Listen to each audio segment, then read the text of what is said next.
In this video, I'm going to teach you how to make the world's first curved crease paper airplane, which can literally stay in the air forever. That is not clickbait, that is not hyperbole, it stays in the air forever. This is called a walk-along glider, which means as long as you walk behind this plane and create an updraft, it can stay in the air. You can see it looks amazing as it is, but if you support me on patreon.com/foldableflight, you can even download and print off these templates to take the appearance to the next level. And the best part of all of this plane is easy to fold. So let's see this plane in flight, and then I'll teach you how to fold it.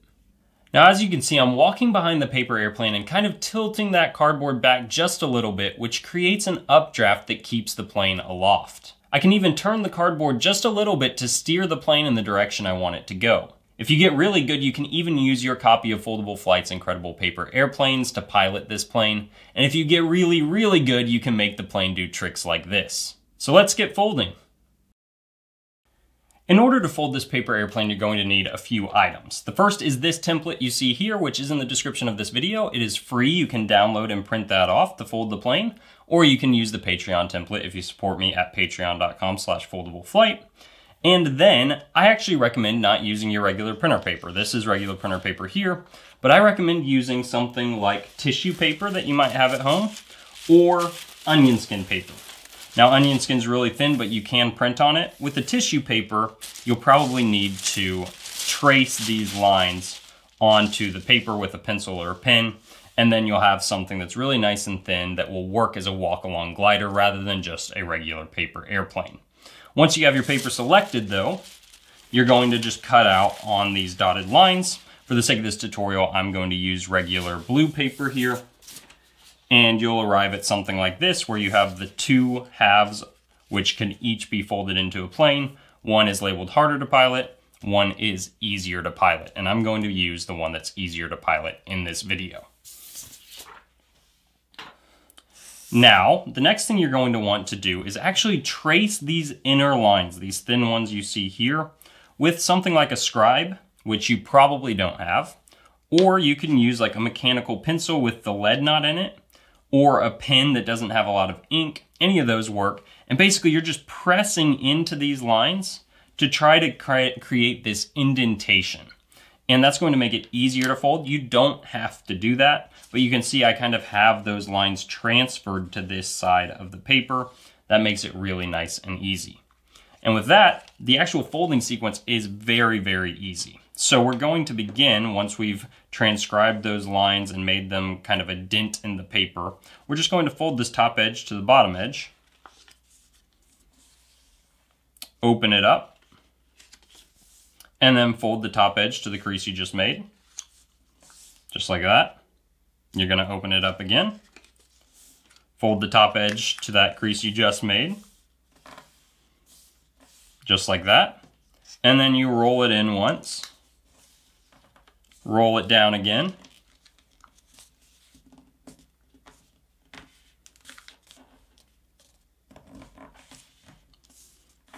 And then you fold on this existing crease that was your first kind of half crease, like that. Okay, so now you can see we have these lines that we're going to want to cut on here. And I'm actually going to reverse this crease to put this band here on the other side of the paper just for this step, like that. And I'm going to hold the paper. Now I can see all of these layers, or not these layers, these lines. And I'm going to cut along these bold lines that we have.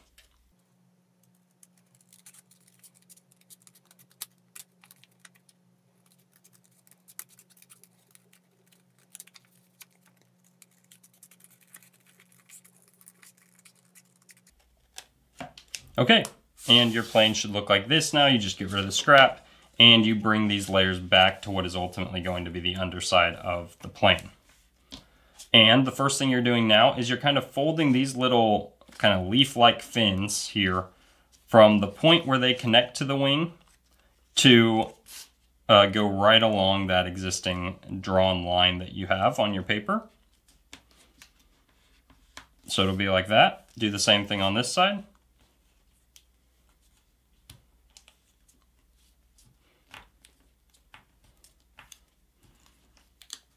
And now we can fold right along this curved line that we have on this layer. You can see the line on this side too. I actually like to work with it so that it becomes a mountain crease. And you can, if you didn't burnish your lines, you can do this just bit by bit and just kind of follow the curve. But if you've already marked the paper and created a dent in it, it'll kind of naturally want to break along that line. And that makes it a lot easier for you, and you'll end up with fewer wrinkles in your paper. So you'll do that on one side, just do the same thing on the other side here. Just follow that line. Gently, gently, trying to not make any creases off that one line.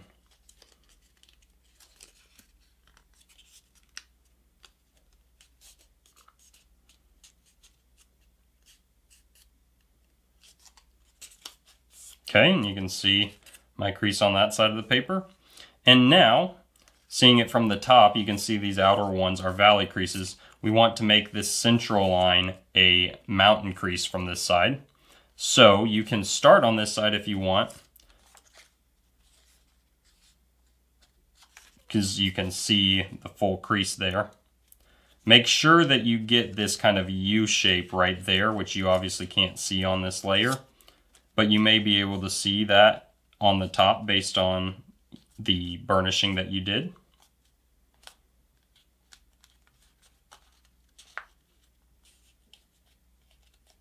And again, you're just kind of gently working right along that line.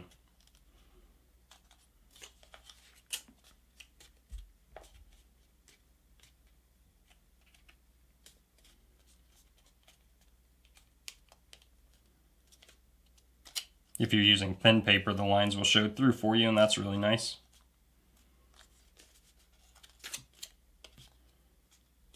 This section at the front is definitely the most difficult because you have the most layers, and it gets really shallow right there next to the front edge.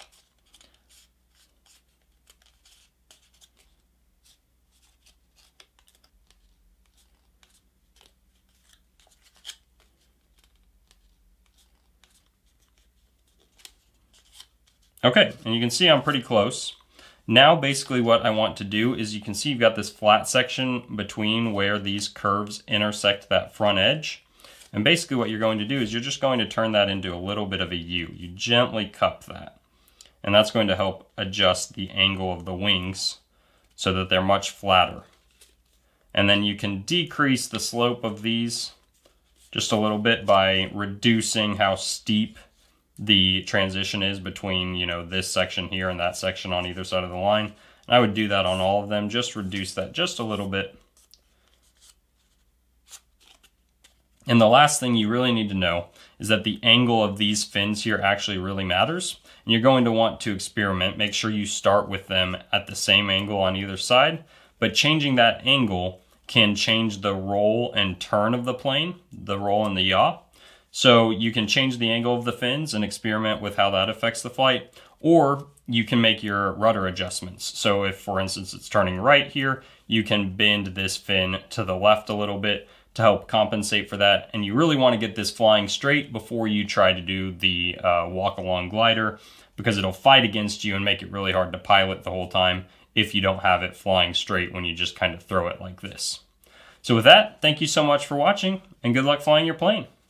Thank you so much to all of my patrons who are supporting this channel and making these videos possible. I'm now releasing a new tier where you can become the pilot of your favorite foldable flight paper airplane, and your name will appear next to the paper airplane you choose in each of my YouTube videos. So head over to patreon.com/foldableflight and join the foldable fleet today.